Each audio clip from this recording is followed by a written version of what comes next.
Buenos días. Buenos días, profe. A ver, se encuentra Cristian, Emilio, Jorge, Moisés y Quetzali, nada más. Bueno, aquí está entrando Gael. Buenos días, profe. Vamos a comenzar entonces. A ver, nada más ponemos asistencia Andrade. Andrade. A ver, los apellidos Ornelas. ¿Le doy mis apellidos? Moreno. De los que veo aquí nada más. No, perdón. Alonso. El primer apellido, Alonso. Rodríguez Torres. Rodríguez Torres. Rodríguez Torres. Gaona El mío es Valdés. Ornelas Ibarra. Gaona. Fernández Ríos. A ver, hoy 4 de noviembre. A ver, tengo a 6 nada más. Voy a nombrarlos. Es Andrade, Fernández, González, Morales, Ornelas y Rodríguez Torres. ¿Es correcto? Sí, profe. Bueno, entonces Falté vamos a... yo, profe. Apellido, Gaona. Gaona. Gaona Emanuel. Sí está Fernández Ríos, ¿verdad? Sí. Gaona. Ya está Gaona. Gracias. Entonces son 2, 4, 6, 7. Muy bien. ¿Y cómo les fue en la tarea?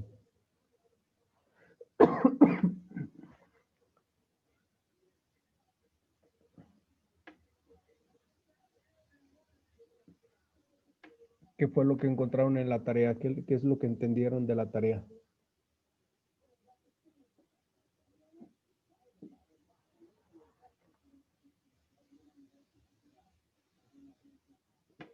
Voy, profe. La dialéctica del amo y el esclavo.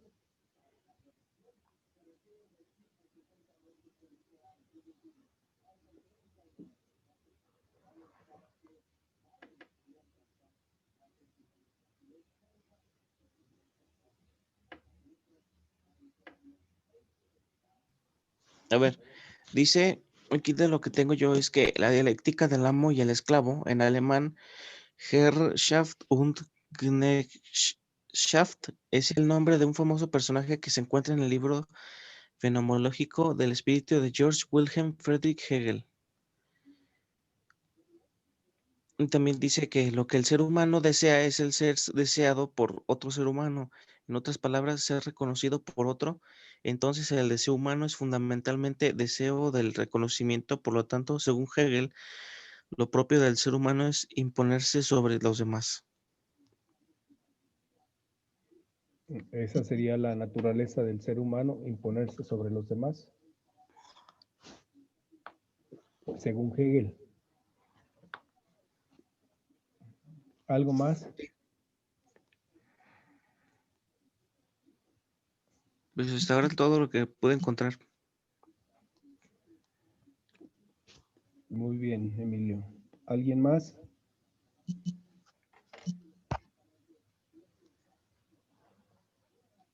¿Alguien más quiere compartirnos la información que encontró, por favor?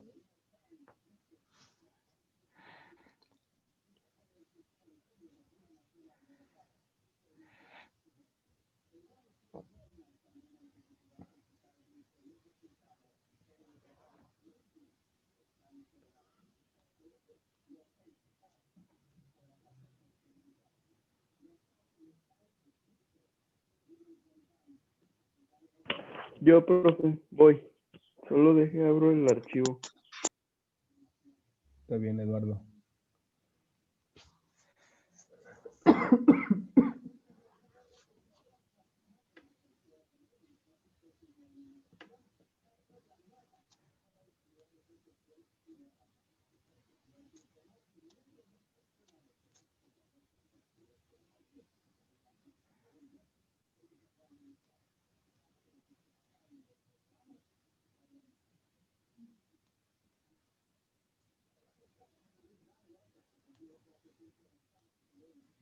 A ver, del resto del grupo, alguno que ya tenga su información que nos comparta, por favor. Yo, profe. Adelante, Moisés. Dice, la dialecta del amo y el esclavo es el nombre que se le dio a la construcción teórica de Friedrich Hegel, considerado como uno de los elementos claves de su filosofía, que ha influido en muchos filósofos posteriormente. No solo se convierte en la base de la dialéctica materialista desarrollada por Karl Marx, sino también tuvo una fuerte influencia en el psicoanálisis.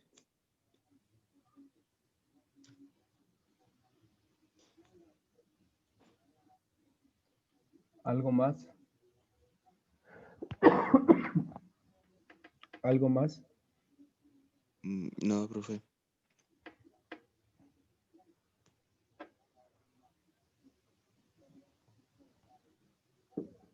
Bueno, yo tengo lo de que la dialecta del amo y del esclavo es el nombre de un famoso pasaje que se encuentra en el libro Fenomenología del Espíritu Fenomenología. de George Wilhelm. Es simplemente considerado como un elemento clave en la filosofía del siglo XX y ha influenciado a muchos filósofos posteriores como Hegel. El pasaje de Hegel se encuentra en el capítulo 4, titulado Autonomía y dependencia de la autoconciencia, dominio y servidumbre, y describe de forma narrativa el encuentro entre dos seres autoconscientes que se reconocen el uno a otro. Este movimiento, llevado a ese extremo, toma la forma de una lucha a muerte, en lo que uno domina al otro solo para darse cuenta que esto no le da control sobre el mundo que había buscado. ¿Y qué es lo que entiende de esto? Pues que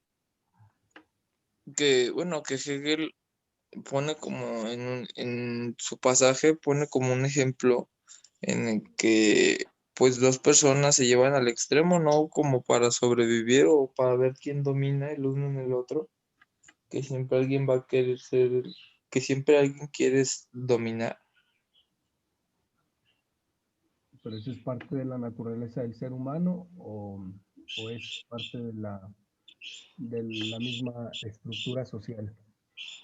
Pues siento que es parte de la naturaleza, porque antes, pues, los guerreros antiguos peleaban y el más fuerte según era el rey, por ejemplo, en las tribus africanas. Pero entonces nos estaríamos remontando al hombre primitivo. Pues ahí, por ejemplo, no había tanta conciencia social para decir que era parte de la sociedad. Yo supongo que es naturaleza humana. O sea, nuestra naturaleza es esclavizar a los demás, estar por encima de los demás. Pues yo creo que en cierto punto, ahorita a lo mejor ya no tanto, pero supongo que a lo mejor en cierto punto, en instinto puede ser que sí. pero pues yo creo que ahora más, ¿no? Tenemos dos grandes potencias, Rusia y Estados Unidos.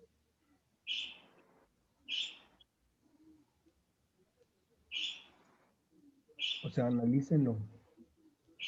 Tenemos dos grandes potencias que son las que dominan el mundo y de alguna manera controlan todo. ¿Y China? Bueno, pues está China, pero están otras que están en proceso, por ejemplo, la India. India es otra de las posibles potencias mundiales. Acuérdense que quien tiene la tecnología, pues tiene el dominio. O sea, ya no quien tiene la inteligencia, sino quien tiene la tecnología. Pues Venezuela es un caso de eso, ¿no? Que el presidente no quiere dejar el poder. Va muy bien, vamos a analizar entonces voy a compartirles una presentación para tratar de entender más la teoría dialéctica del amo y el esclavo de Hegel y Marx. Como bien lo dijeron, esta teoría va a ser retomada tanto por la psicología, bueno, primeramente por la filosofía, posteriormente por la psicología. El caso de Freud y el caso lo vamos a ver más adelante, el caso de Nietzsche, también con el amo y el esclavo.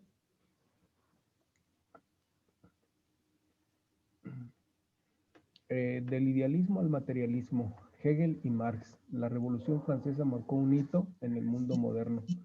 El periodo que se inaugura está marcado por ineludibles conquistas revolucionarias.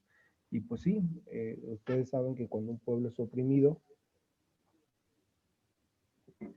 la misma situación lo lleva a rebelarse o definitivamente a quedarse oprimido. Hay pueblos oprimidos, pero hay pueblos que despiertan. ¿Qué es más cómodo, quedarse oprimido o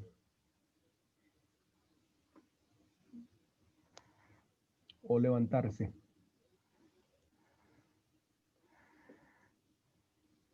Pregunto.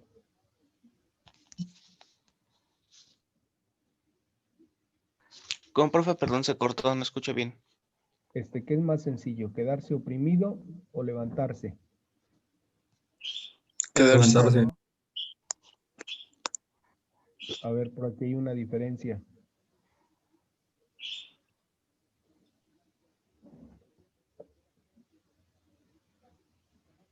A ver, primero uno y luego el otro, porque creo que difieren en la concepción.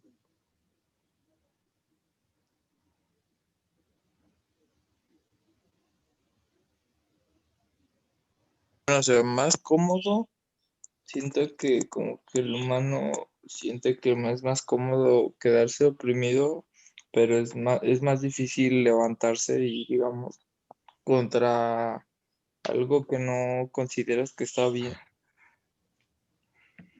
Sí, en este caso pero no significa que esté bien.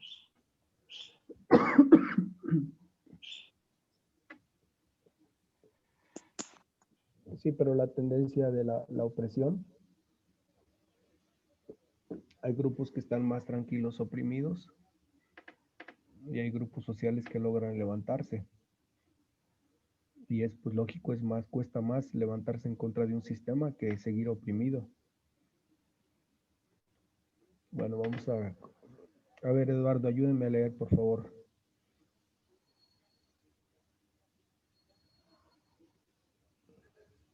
Nace en Stuttgart y estudia en Tubinga junto a Schelling y Hölderlin. Es también amigo de Goethe. Es un entusiasta de la Revolución Francesa y de la filosofía griega. Su teoría de la historia constituye al mismo tiempo un gran sistema filosófico que culmina la razón filosófica occidental. La mayor parte de lo que escribió antes de la fenomenología del espíritu fue una reflexión sobre el cristianismo con la intención de reformarlo, de manera que ésta nueva religión lleva al hombre a adquirir conciencia de su naturaleza, cuyo fin es transformar el mundo externo en algo que lo satisfaga como ser espiritual. Otras obras, ciencia de la lógica, principios de filosofía del derecho y lecciones sobre la filosofía de la historia universal. La dialecta. Para Hegel, el método propio de la filosofía Dialéctica. es A ver, la dialéctica. la Para Hegel, dialéctica. sí, por favor. Perdón. Para Hegel, el método propio de la filosofía es el dialéctico. La dialéctica no es solo un método, sino que es la forma en la que está constituida la realidad. Y mediante este método, la filosofía llega a comprender la identidad entre el ser y el pensar. Todo lo real es racional y todo lo racional es real. Y que lo verdadero es el todo. Idealismo absoluto frente al idealismo trascendental de Kant. Entonces, la dialéctica es la teoría fundamental sobre la que Hegel construye su concepción histórica de la realidad. Es una dialéctica ternaria, momento afirmativo, momento negativo y negación de la negación, frente a las dialécticas binarias de Platón, ideas y la fisis, y de Kant, noúmeno y fenómeno. El carácter dialéctico de lo real significa que cada cosa es lo que es y solo llega a ser en interna relación, unión y dependencia con otras cosas, y en último término con la totalidad de lo real. La realidad en cuanto a dialéctica está pues regida y movida por la contradicción, interiormente relacionada y construida como oposición de contrarias. De este modo, cada realidad particular remite a la totalidad, al todo, y solo puede ser comprendida y explicada en relación al todo. Y por otra parte, cada realidad, cada cosa, no es sino en un momento del todo, que se constituye en el todo, pero que también queda asumida y disuelta en el todo. Para Hegel, el conocimiento tiene una estructura dialéctica y tiene esa estructura, en definitiva, porque la realidad es dialéctica y por tanto el conocimiento también es dialéctico, en cuanto que es una dimensión de lo real y en cuanto que se configura dialécticamente al manifestar adecuadamente la naturaleza dialéctica de la realidad. Estructura de la dialéctica. A ver, por aquí, Cristian, por favor.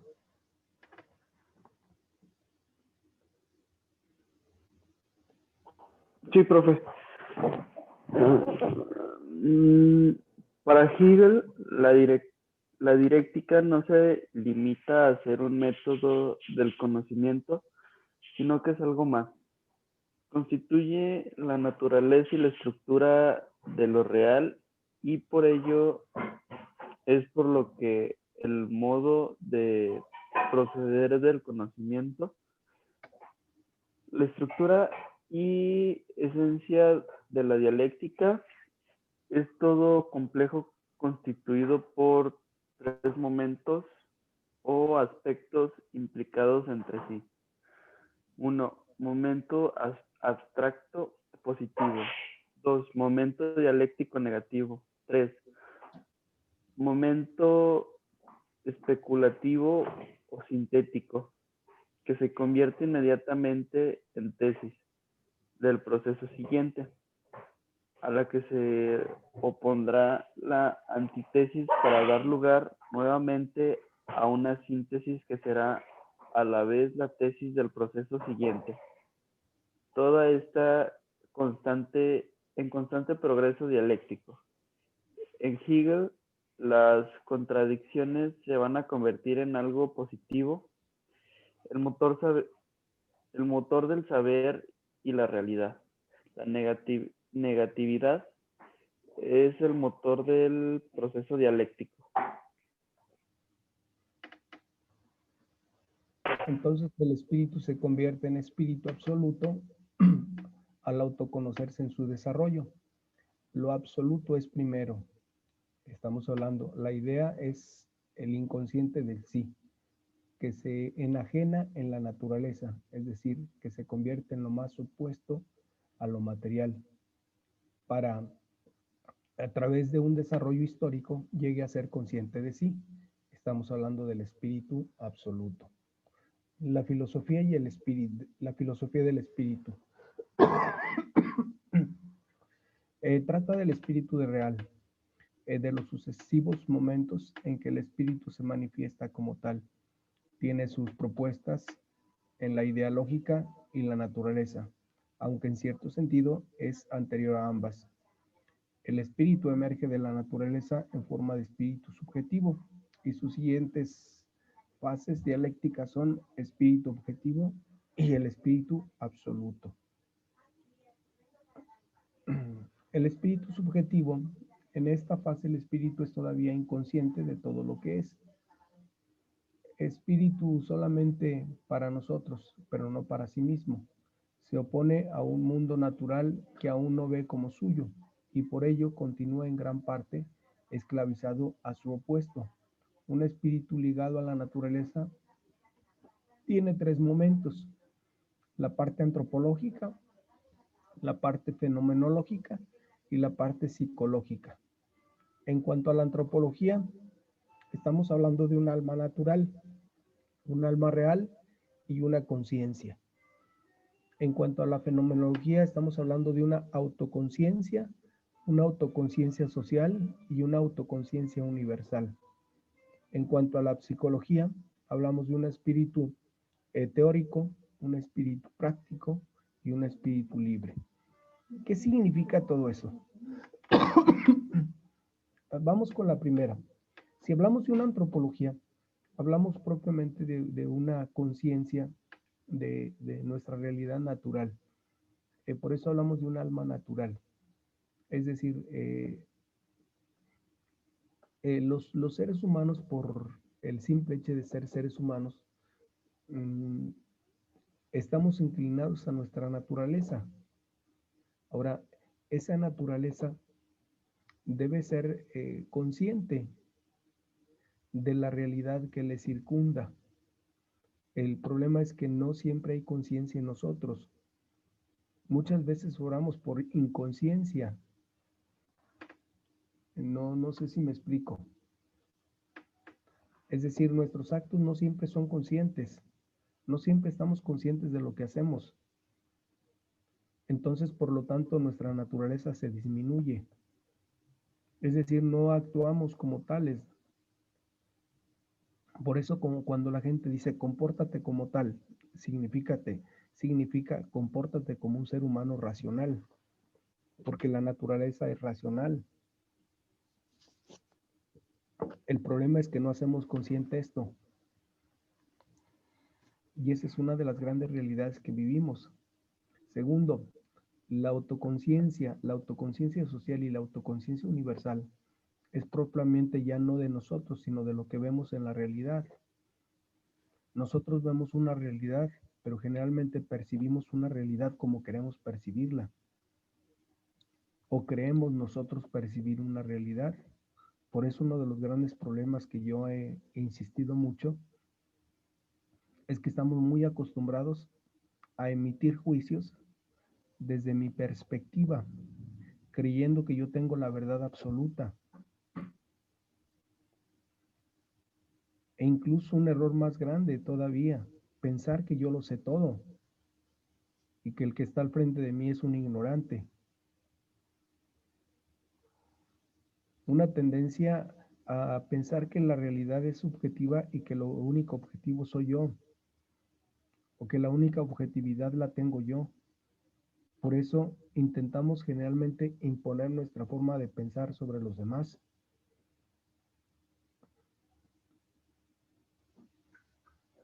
Pero ahí sería falta de conciencia. Ahora tampoco tenemos una conciencia social. Y esta autoconciencia social no llega porque no hay una conciencia social. si ustedes reflexionan un poquito más, se darán cuenta que esta estructura inicia desde la familia. Cuando ustedes le dicen, no, pues es que mi amigo tal, fulano de tal, ¿cuál es la respuesta de los padres? A mí no me interesa tu amigo, me interesas tú. Y esto en el fondo pues es falta de conciencia social, no tenemos una conciencia social, porque me interesas tú, pero los demás no me interesan, entonces no hay una conciencia social. No sé si me explico o alguno de ustedes ha vivido esto. Sí, profe. Sí, que en casa no tenemos una conciencia social, es decir, no nos han creado una conciencia social porque nos están diciendo que no les importa lo que sucede alrededor, me importas tú. Entonces, esto es falta de conciencia social. Por lo tanto, no podemos tener una autoconciencia universal. Y no podemos tener una autoconciencia universal si no tenemos una conciencia social. Es más, no tenemos ni siquiera una autoconciencia. Y ustedes pueden verlo ahorita en la pandemia. ¿A cuánta gente le vale? O sea, no hay una conciencia social. Los que nos cuidamos, pues hay una conciencia, por lo menos nuestra, pero no hay una conciencia social. Es decir, no lo hago por el otro, lo hago por mí. Buscamos protegernos, pero no buscamos proteger a la sociedad. Y aquellos que buscan cuidar a la sociedad, proteger a la sociedad, pues los juzgan de locos. ¿Alguno de ustedes le ha pedido a alguna persona que se ponga el cubrebocas?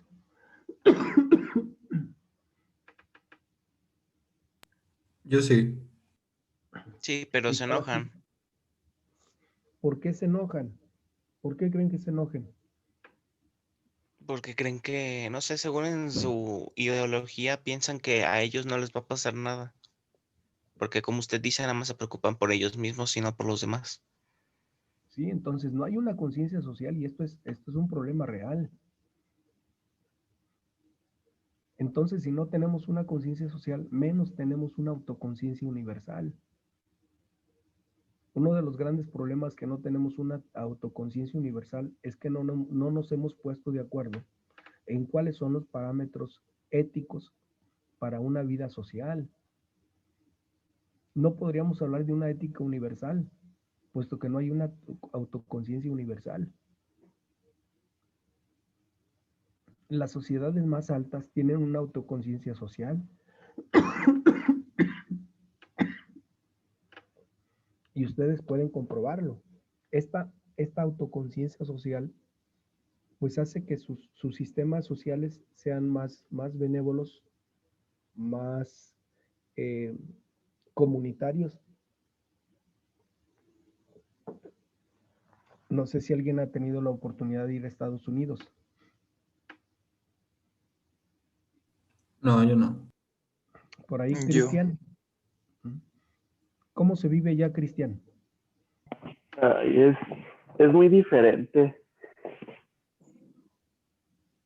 Y entonces, ¿por qué apenas cruzamos la frontera mexicana y nos permitimos tirar la basura a la calle?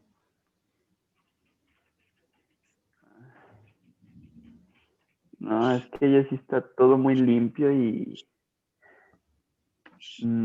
como por ejemplo, nosotros salimos a caminar y bueno, había un colegio cerca de donde estábamos nosotros y pues un policía nos fue a perseguir así hasta donde estábamos hospedados. Entonces pues nos preguntó que por qué salíamos supuestamente del colegio, pero cuando pues no somos de ahí.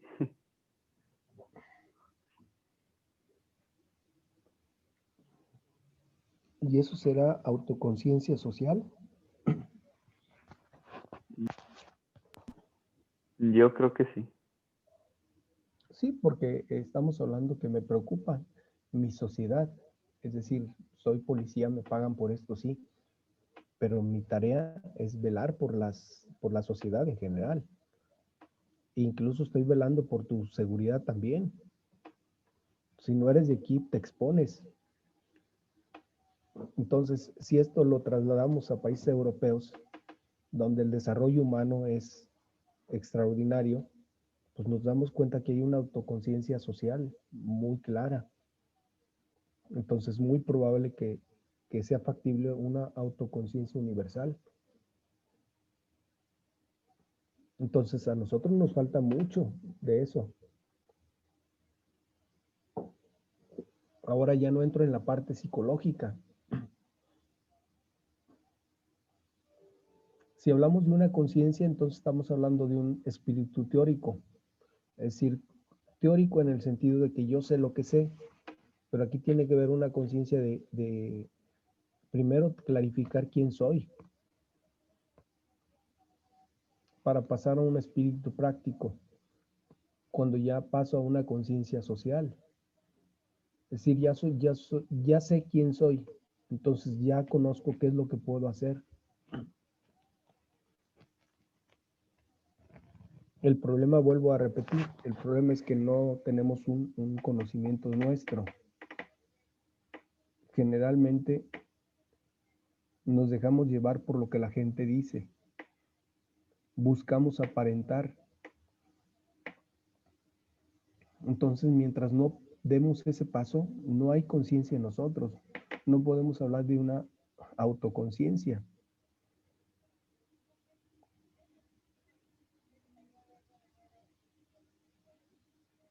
Somos muy relativistas y cualquier opinión la queremos establecer como una verdad absoluta. Y ese es un riesgo y es delicado. Por eso no puede haber una conciencia social. Entonces, Hegel y Marx lo que intentan es precisamente que en esta teoría, en esta dialéctica del amo y el esclavo, el hombre primero tiene que tener conciencia de sí mismo, porque no haber conciencia de sí mismo, entonces es muy fácil que sea manipulable. Y todos los sistemas, sea políticos, sea religiosos, sea económicos, pues nos van a dominar porque no tenemos conciencia de nosotros mismos. Por eso las estructuras, superestructuras están por encima de nosotros. Y una estructura nunca debe estar por encima de nosotros. Por eso es conveniente que tengamos una conciencia de nosotros mismos, pero también una conciencia social. Y vuelvo a repetir, todas las estructuras están por encima de nosotros, porque también somos un pueblo enajenado. Estamos enajenados hoy, por ejemplo, ustedes analicen las horas que perdemos en el celular. Eso es enajenamiento. Es decir, nos volvemos esclavos del celular. Nos volvemos esclavos de los medios difusivos. No somos conscientes de lo que estamos haciendo. Tan es así que perdemos muchísimo tiempo. Por lo tanto, las estructuras aprovechan esto y nos dominan, nos manejan. Ustedes vean cómo en los países del primer mundo a los niños en la escuela no les permiten los celulares.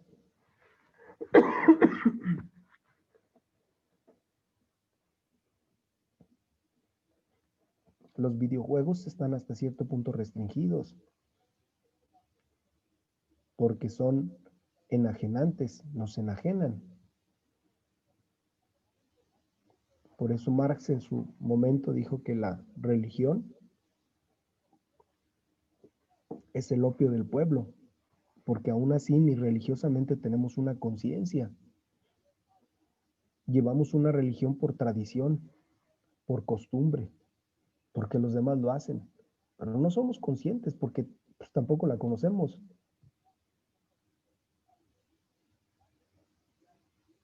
Por eso esta lucha del amo y el esclavo, ¿quién es el amo?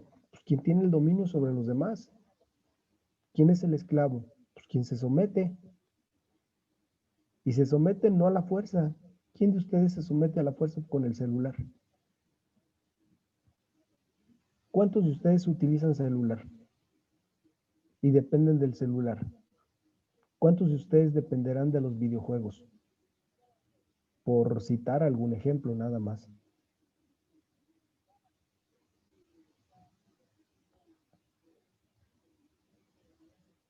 ¿Cuánta gente utiliza celular? ¿Cuántas horas pasan con su celular? Pues la mayoría de la gente casi todo el tiempo. Esa estructura electrónica, pues es un dominio, porque no tenemos conciencia del tiempo, porque no tenemos conciencia de nosotros mismos. Y esta falta de autoconciencia es debido a que no nos conocemos. Es más, ni nos preocupamos. Por eso es más fácil que un pueblo que no está preparado sea utilizado. Es decir, las superestructuras o las supraestructuras sociales van a dominarlo siempre. Se supone que la escuela es un medio para que nosotros tomemos conciencia de nuestra realidad. El problema es que cuántos de nosotros vamos a la escuela por obtener un documento más que por adquirir un conocimiento y realmente tener una autoconciencia o una conciencia de nosotros mismos. Por eso, mientras no haya una conciencia en nosotros, y ya casi con esto cierro, mientras que no haya una conciencia en nosotros, de nosotros mismos, que realmente tengamos un conocimiento amplio de nosotros, las mismas estructuras nos van a dominar. Digas estructuras políticas, estructuras sociales, estructuras hasta de la moda, nos dominan porque no tenemos una autoconciencia.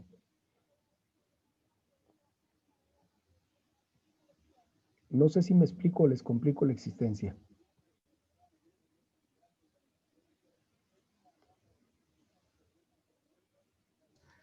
Sí le estoy entendiendo yo más o menos, profe.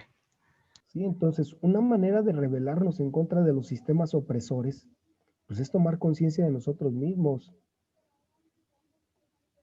Que realmente tengamos el conocimiento de nosotros. Y una vez teniendo el conocimiento de nosotros, entonces podemos pensar en una autoconciencia social. De lo contrario, vamos a seguir siendo oprimidos.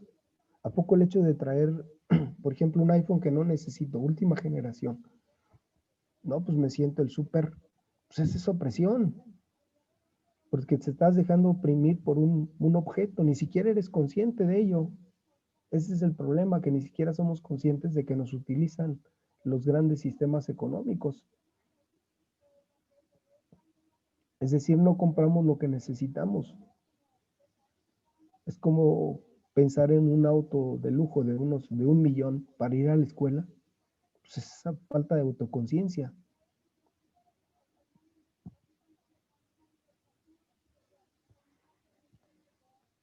Entonces, esa es propiamente la dialéctica del amo y el esclavo. Mientras que no haya conciencia dentro de la sociedad, cualquier sistema nos va a dominar. ¿Alguna duda hasta aquí?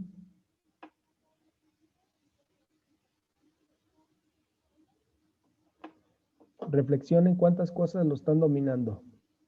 Dominando es cuando somos dependientes de. ¿De acuerdo? Sí, profe. Entonces, todo sistema que nos domina es la dependencia que tenemos de ello.